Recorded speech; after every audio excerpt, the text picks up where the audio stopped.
Hi everyone, this is Bobby Warren of Worcester Media Group LLC and AfterJournalism.com.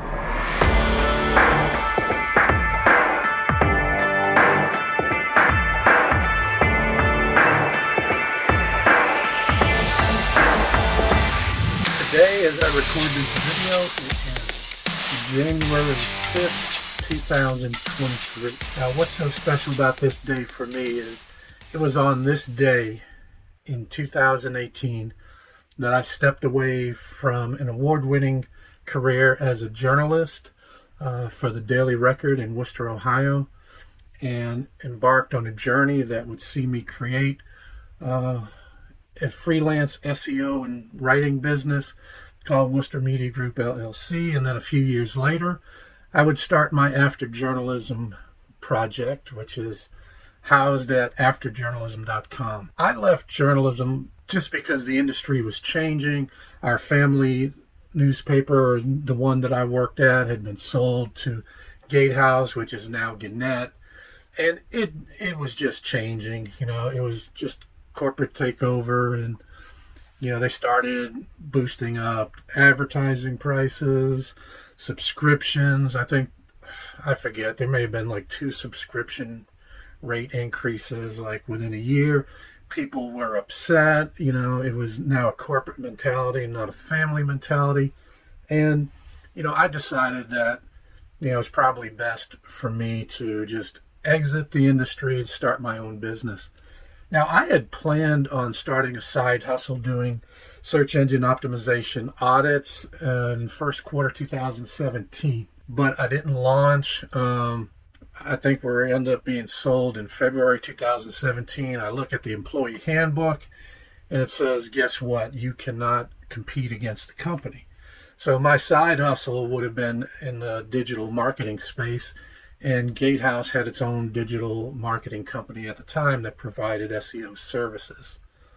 So, needless to say, I couldn't launch, and so I just kind of, went along with my journalism career. And I had loved working at the Daily Record. Lance White was the managing editor, and Janine Kendall was the city editor and later the news editor, and those two hired me, and they were great to work for. Just loved working for them. Lance retired. Janine had moved to a new position before the newspaper was sold, and it just wasn't the same without them, leading us or leading me. And then with the corporate takeover, the emphasis on numbers and not necessarily the community that had been there in the past, and it was just time for me to go. And so I did. And so on January 5th, I walked out of the Daily Record for the last time as an employee. My friend Greg Long and one of my mentors had arranged to have a party for me at City Square Steakhouse, and it was just a lot of friends. And I ran into a local businessman, Pat Neihart, who asked me what I was doing, and they said, hey, why don't you come see me Monday morning? So January 5th, 2018 was a Friday. January 8th, the first day of my new business, started off on a positive note. Pat said that he would like basically a new website, create content for it, and do social media for Worcester Glass Company. And then later he would ask me to do the same thing for their Medina Glass Company. It was a wonderful relationship that got me started on the right foot, and it's one that continues to this day. And it's just been such a blessing. And I was a late career journalist when I left, and it can be scary walking away from, a 9-to-5, although in journalism it's not a 9-to-5 job, but it can be a scary proposition walking away from a job that has benefits, vacation time, sick days, insurance. Did I say vacation? And, at the time they had a 401k plan. think Gatehouse/Gannett might have suspended it by now. But there were benefits, and when I walked away, I didn't have those benefits. I had to pay for all of them myself. But still, I do not regret the decision. I realize it can be scary, but I'm of the mindset that if I can do it, you can do it. And so there was really nothing special about me. I just went in, did my job, went home, and I ended up building a lot of relationships. And that's one of the things with journalists is you have a lot of relationships, whether it's people in government, people with nonprofits, business, and the community, education. You just build a lot of contacts.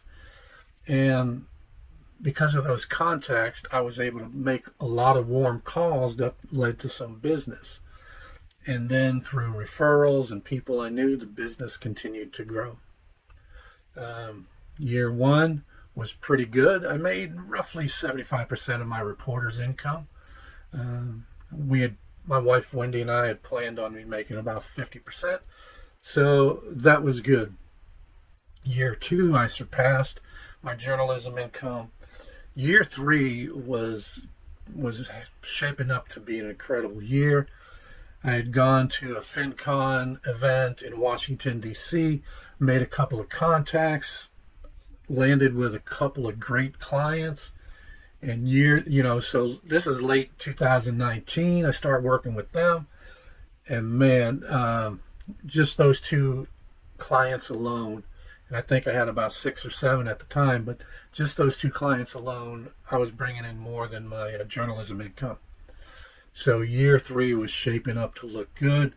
It looked like I was going to hit 6 figures for the first time in my life. Lo and behold, what happens? In March, everything shuts down. March 2020, everything shuts down because of the pandemic. Thankfully, my business continued to grow all the way through September 2020. Things were just humming along, things were going good, and then basically the wheels started falling off in September, October 2020. And like during this time, for the year prior, to my wife leaving her job, I've been saying, hey, look, why don't you leave your job, join me in the business? The business was doing well, it was growing. So she leaves in March 2020, and then the next week later, boom, the lockdowns, everything shuts down, and clients we thought we had dropped off. The one remaining client she had, work began tapering off, and so then it was just basically me and my wife helping me, whenever I needed some help. So year three was going great, and like I said, by the end of the year things were just different, right? By early 2021, I was coming back again. I had signed a new client in late 2020 that helped kind of turn things around, continuing to build. I had lost one of my major clients, and then another one cut back.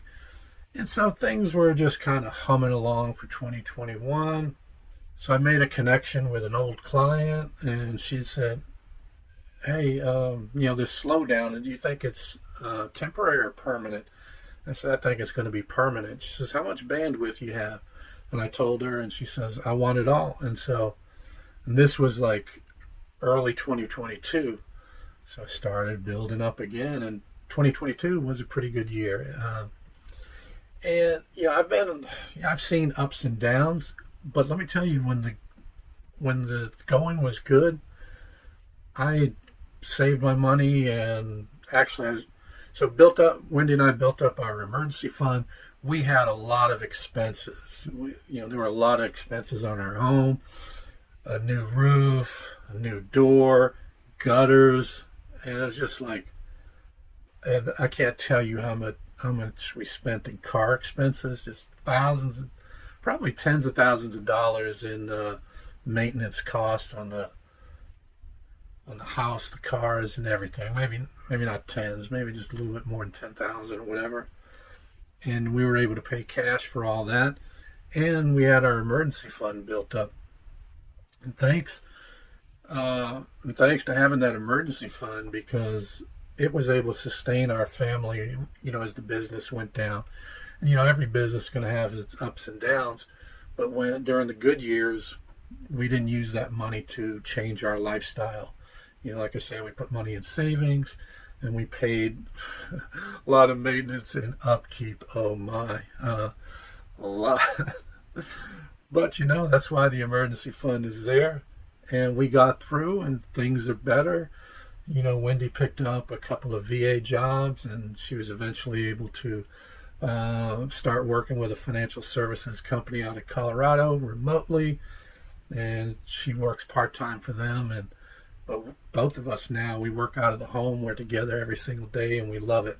Like I said, it can be scary, but it's just been a blessing for us. And I told you, I'm not anybody special, right? I'm not minimizing who I am, and I'm not saying I'm a nobody, but I'm just a regular Joe who, has met a lot of great people. And because of that, my business has been able to grow and sustain. Here I am finishing up 5 years in business and getting ready to launch my 6th. And statistics show that 20% of new businesses fail by the 2nd year, then a total of 45% fail by year 5. So I'm part of that 55% that's still going. And what it is, it's just been relationships that has really helped keep the business going. I get work through referrals. I do not do a lot of cold calling. I've just been blessed that way. And I mentioned it can be scary to walk away, but I get to do work on my schedule. I have a flexible calendar. I get to be with my wife every single day. I had an office, but during the pandemic, I gave it up, started working from the home, and it's just been great. So I started, afterjournalism.com to help journalists who might want to leave the industry. And if that interests you, go ahead and visit afterjournalism.com, poke around. And it's a way that, I just try to push people into starting their own business. And I know it's not for everybody. You're going to pay all your Social Security taxes, not just a portion of it, because your employer picks up a little piece of that. But, I just wouldn't have it any other way. I really enjoyed doing SEO work and freelance writing. I picked up other things along the way, like videography, editing, press releases, and I've consulted with entities who are creating new communications positions.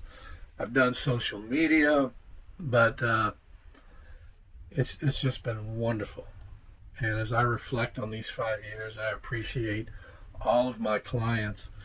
Some clients, they're with me for a month, 6 months, or whatever, and I really appreciate them all. I was working with one nonprofit organization, probably worked with them about 6-7 months, and they said, hey, look, we're having layoffs, and I cannot justify keeping you around and while I'm laying off full-time employees. And I said, look, I totally understand it, but I want you to know you've been a blessing, because what that client was a bridge client that helped me get over a time where business was slowing down. And by the time that client and I had ceased working together, the business had picked up again and was just humming along. And going back to this idea of like, I'm nobody special, right? I think like everyone who's successful, there's always something, I'll say lucky, I don't know that I believe in luck, I think I'm blessed, but there's just some surprising thing that happens that you really didn't plan for, that you really didn't drive, and yet you're just there in the right place in the right time. Like, I want to build this YouTube channel. I would love to see it grow. It's been slow going, and because the business was doing well, I haven't been able to devote as much time to this YouTube channel. But as I watch independent creators, there's always like this one thing that happened that went viral, and they were able to get subscribers, and that helped them get monetized. And it's just this idea of being at the right time at the right place. But you've probably seen that saying that luck is when hard work and preparation meets opportunity. So I guess that's a good definition of luck. But when you show up every day and you're doing things consistently, eventually you're just going to hit on something that you really had no control over. And so if you're thinking about, wanting to start your own business, feel free to reach out to me. I'll help you in any way that I can. I need to give back because I had people help me like Greg Long and Jim Smale, Pat Nyhart, Claudia Pennington, my wife Wendy. They're just people that really helped me move this business forward, and I want to do the same for others. And if I can help, I will. So like I said, I'm looking back at 5 years, blessed. It's nice to see where the business is at. I'm able to take care of our family, which is Wendy and I, and our dog and cats, and just things are blessed, and we'll see what happens in year 6. But hey, thanks for watching this video. Hey, and if you could do me a favor, like the video, subscribe to my YouTube channel. I'm trying to get to 1,000 viewers, so eventually I can get monetized. And if you'll hit the bell for notifications, all of that stuff sends a signal to YouTube that, hey, this is good content that others should be watching. So the YouTube will, distribute it and promote it, by just bringing it up in people's feeds when they go on YouTube. So if you can do that, I'd appreciate it. Thank you for watching, and thank you for being with me. Take care.